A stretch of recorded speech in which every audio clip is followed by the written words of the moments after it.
Yo, what's up, honkers? Today, me and Oz are going to be reacting to more Fat Electrician. This time, he's going to be telling us all about the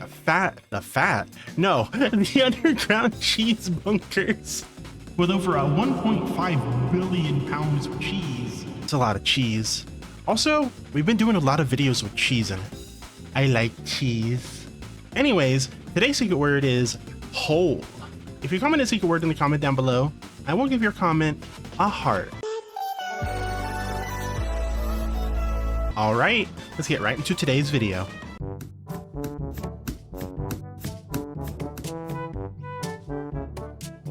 This has almost nothing to do with the US military, but it's so ridiculous I can't not talk about it.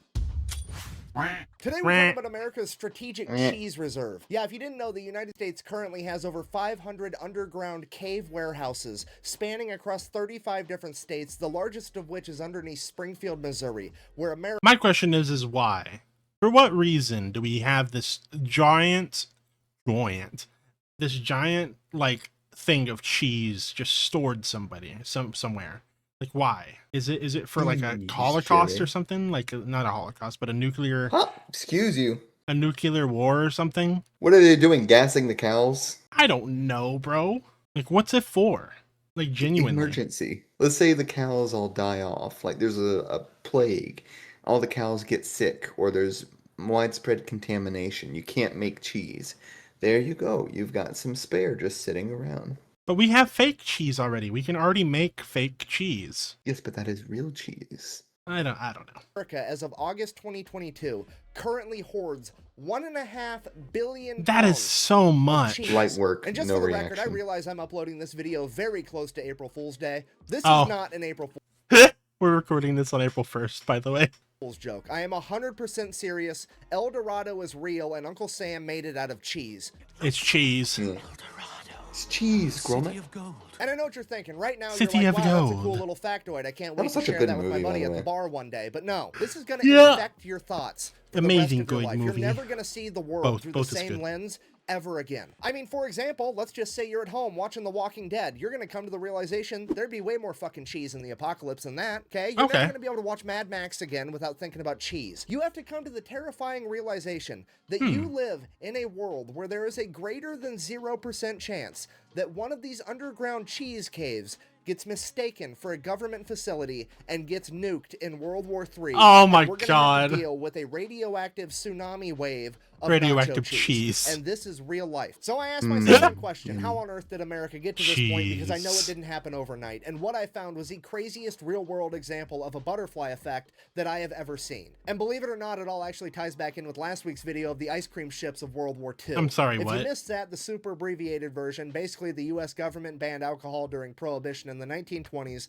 Because of that, all the bars in America turned themselves into ice cream parlors to stay in business. Ice cream stepped up to fill the social void left by alcohol. If so facto, there was like 2 generations of Americans that treated ice cream like it was alcohol, socially speaking. As I'm sure you can imagine, this would drive up dairy consumption. Combine that with the fact that the 30s and 40s is when refrigeration would become readily accessible, meant that for the first time in human history, there was such a demand for dairy products that farmers could exclusively become dairy farmers, meaning that this would be the birth of the entire dairy industry. And that makes honestly, sense. It worked out great.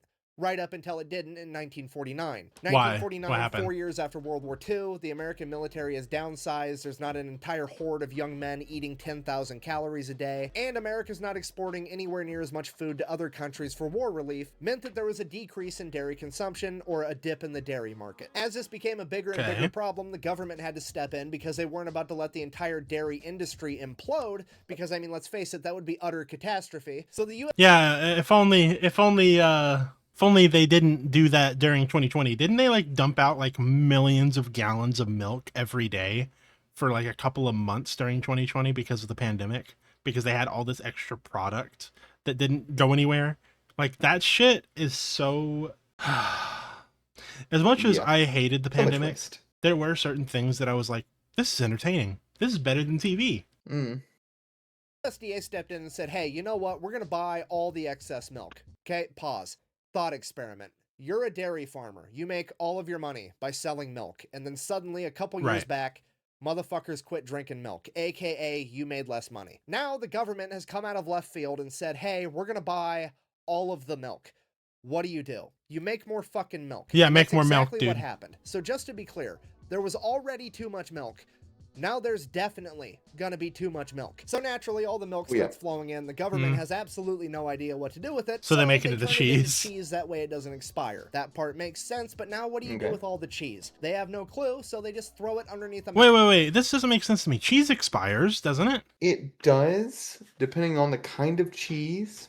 Cheese with a hard rind goes bad a lot slower. Interesting. Soft cheeses go bad faster. Mountain, ignore it, and hope the problem goes away. But it doesn't go away because every single presidential administration through the 50s, the 60s, the 70s, they all continue to buy up excess milk to prop up the dairy industry, turn it into cheese, and stash it away in these caves. It literally turns into a giant political game of kick the can down the road because nobody wants to be the president that crashes the global economy by not buying enough milk while sitting on top of a mountain of cheese, which, understandable, I don't want to be that guy either. Then, fast forward to 1980, Ronald Reagan, aka the small government guy, gets elected, finds out that the US government is sitting on top of 500 million pounds of cheese and spending $1 million a day to refrigerate and store it, and he looks at this whole issue like a beaver looks at running water. Absolutely fucking not. We can't have it. So his administration goes about figuring out the cheapest way to solve this cheese problem. Obviously, we're going to throw it all in the ocean. However, having at least the foresight to understand that that would cause political backlash, so much waste. He wanted to see how the public would receive it. So someone from his administration shows up to a White House press conference with a 5-pound block of moldy cheese and is like, hey, we got 500 million pounds of this shit. How would you guys feel if we threw it in the ocean? It'll be fun. We'll save money on cheese. We're going to find out if blue whales are lactose intolerant. It's going to be a great science experiment. The public did not go for it. They kind of felt like, hey, I've paid taxes for the last 40 years. You've turned those taxes into cheese. I would at least like the cheese. So then that makes a lot of sense. Took the 55-gallon drums of cheese, cut it up into 5-pound blocks, packaged it, and spent the remainder of his administration funneling 300 million pounds of cheese into impoverished and elderly homes. And this is where wouldn't it cost more money to do that? I would rather them do that than throw it in the ocean or leave it underground to rot. I guess, but why not just consume it? Like, give it away for free. That's what they did. Yes, but they're packaging it and shit. Yes. How else are they going to ship it all the way across I don't the know. country? Fucking, there's plenty of homeless people in Washington, D.C. Maybe not around Reagan's time, but... But Washington's not the only place with homeless. Yeah. You get the saying, government cheese from.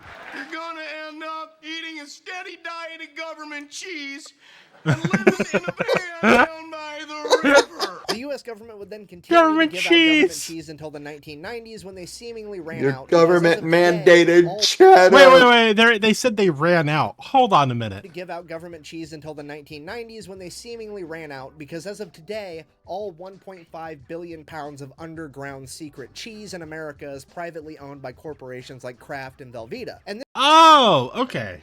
Okay, so they just sold it to corporations. Got it. Yeah. That makes a lot more sense. Let the public handle it rather than the government, you know? Yeah. This is the part where I wanted to end the video on a happy note of the government made a mistake, they fixed a mistake over 50 years, happy ending, hooray. Right. However, it didn't really make sense because something happened in the 1990s where the government was able to stop buying the excess milk. What happened? And that's when it hit me. It was absolutely the Got Milk ad campaign, the biggest, most iconic ad campaign of all time. I mean, it was plastered all over my schools. Had a bunch of posters of famous athletes with milk mustaches saying, "Got milk, drink your milk." I vividly remember commercials as a child telling me that if I didn't... Dude, do they not do that anymore? Is Got Milk not a thing? I don't think so. I've not seen it in a long time. Yeah, but we also don't watch TV. Correct. However... Or get ads, really. I don't know. Stop using logic. For those of you that do watch television still, do you get Got Milk ads? Or if you get ads on YouTube? I don't because I pay for YouTube Premium. But do you get Got Milk ads? I have not seen one in fucking forever. Like, legitimately. Drink enough milk, my arms would literally fall off my body. Well, Mr. Miller told me he never drinks milk. Oh, no. No, not the milk. No. Oh, that's not good. Oh, that's not good. Oh, that's not good. I remember this Surely ad. this is what inspired it's an good. entire generation of Americans to eat and drink more dairy products, right? I mean, Mm-hmm. yeah, probably, but looking back on it now as an adult, doesn't it seem just a little bit weird that it wasn't a particular company putting on all these ads? Like, if there wasn't one company profiting from selling all this milk, where was was the all the money coming farmers. from? I mean, it almost seems like the I government just realized launched a he's wearing a giant tinfoil hat. psychological Well, operation, yeah, I he mean, is now. ad campaign, just so that they could offload milk so they wouldn't have to keep contributing to their mountain of cheese. Well, I'm going to take this off now because that's legit exactly what happened. In Yeah. 1995, the U.S. government created Okay, a so nonprofit organization hot take. known... Maybe we just stop making that much milk. No, I refuse to believe that, because the thing is farmers, as long as they can get rid of it, or not get rid of it, but like do it still, they're gonna. Why would they reduce their supply if the demand is still being You met? said earlier that when the government said that they would come in and buy it off them, they ramped up production instead of slowing it down. Yeah, exactly. We don't need that much milk.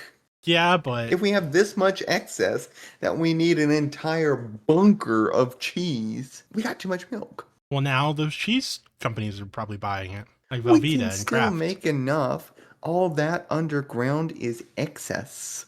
I don't know, man. legit exactly what happened. In 1995, the U.S. government created a nonprofit organization known as Dairy Management Incorporated, and their entire job was to get the American people to eat and drink more dairy products. Literally a That was their cabal of entire individuals job? plotting behind the scenes to get people to eat more There's other cheese. It's the countries, mostly in cheesiest Europe, that make conspiracy fun of us for of how all much time. milk we drink. And I'm not even kidding. Anything that has ever been sold or marketed that involved way too much cheese on it, this company is behind. Okay, they're the reason that Taco Bell started selling steak quesadillas. They were What? I see. That is a weird coincidence. It's not a coincidence. It's intentional. Well, yeah, It's a but ploy. I happen to love cheese, and so do you, even though you definitely shouldn't eat it. Yeah, but I'm gonna. were Yeah. behind the Got Milk ad campaign. In 2002, when Pizza Hut had the Summer of Cheese event where they put way too much cheese on all their pizzas, I don't this is remember who was this. behind it. In 2010, when Domino's almost went out of business, they gave What? Domino's $12 million to stay in business and then gave them a bunch of cheese so that they could put extra cheese on all of their pizzas, and that was their entire proposition for staying in business. Hey, our pizzas have more cheese on them now, so they're good. It is absolutely insane. So I did it. I found the world's cheesiest conspiracy, but then I found It's so leaked cheesy. internal documents from What? DMI. And they are the funniest fucking thing I have ever read in my entire life. I'm gonna go ahead and read one for you now. It's There a we go. letter from Pizza Hut to DMI regarding a meeting they recently had, July 6, 1999. Dear Greta, we Ooh. wanted to express our thanks once again for a wonderful meeting last week. We appreciate your team taking the time to share some very valuable information and creativity during our brainstorming session. Everyone is very excited about the presentation you gave regarding DMI's available resources and cheese industry insights. We Okay. look forward to working together to develop many cheese ideas we've discussed. We believe Cheese this is going to be a ideas? valuable partnership for both Pizza Hut and DMI. Let's sell more pizza and more cheese! Exclamation point. Thank Thank you you again for coming coming to to Dallas. We look Dallas. forward to talking to you soon about our partnership opportunities. We will call you next week to discuss the next steps. Sincerely, Derek, Lord of the Cheese. and Lord of Lisrin, the Lady Cheese. of the Cheese. Even they know What the that this fuck? is a fucking joke. Why is this such a joke? Well, because Dairy Management Incorporated, while it is a non-profit, they don't actually have to raise money for themselves like most non-profits do, because they're also a government checkoff program, which means every dairy farmer in America is legally required, whether they want to or not, to send this company money so that they can advertise on their behalf. And their I annual see. budget is like $140 million a year. Damn. With their CEO and top level executives all making right around $1 million per year. Okay, if you're Okay. not picking up what I'm putting down, I'm trying to tell you there is a group of people in America getting paid $1 million To advertise convince cheese Americans and dairy that products. cheese is awesome. Okay, that's like trying to fucking explain to Stevie Wonder what nothing looks like and getting paid $1 million for it. He already fucking knows this, okay? It makes no goddamn sense. Cheese is so fucking good that it is the one thing on earth that if you were allergic to it We're not going to say you have a cheese allergy. Hey. No, you're lactose intolerant. You're lactose We're not intolerant. gonna say Yeah, you're yeah, yeah, allergic yeah, because yeah. we all know you're going to eat that shit anyways because the consequences are worth it. Am I upset right now? A little bit. Is it because I'm jealous? Tummy hurt. It's basically Uh-huh. But it will selling stop ass hurting. candles to dogs and getting paid $1 million for it. It is the most Ass candles ridiculously to easy dogs. job on the planet. Yep. And I'm so mad that it's not mine. Anyways, I guess if you made it this far in the Unhinged TED Talk, in conclusion, the How do I U.S. get government paid banned for alcohol in the cheese? How do I get paid 1920s. for It set cheese? forth a ripple effect I want to be through sponsored Hey, time. Big by Cheese, you wanna Velveeta. send me Dude some in cheese for 2023 has my freeze? dream job. Be Take sponsored some by cheese. DMI. Here to convince people of Yes, some shit I they need to already send them an know. email, And see the if they'll US has 1.5 sponsor me. billion pounds I of will cheese hidden in become an a underground cheese network. tuber. Fucking the more you know. Oh, I guess. God. Thanks for watching. Best way to support the channel is go buy some merch at thefatelectrician.com. Quack bang. Quack Now, bang. I'm gonna go eat some fucking cheese. Bye-bye. That wasn't a Oh, joke, by the way. man. I will become a cheese tuber. Thank you all so much for watching this. And if you got all the way to the end of it, please make sure to like it. Subscribe if you're not already. Check out the Fat Electrician on YouTube. He makes amazing content. Anyway, I'll see you on the next one. Bye. Bye.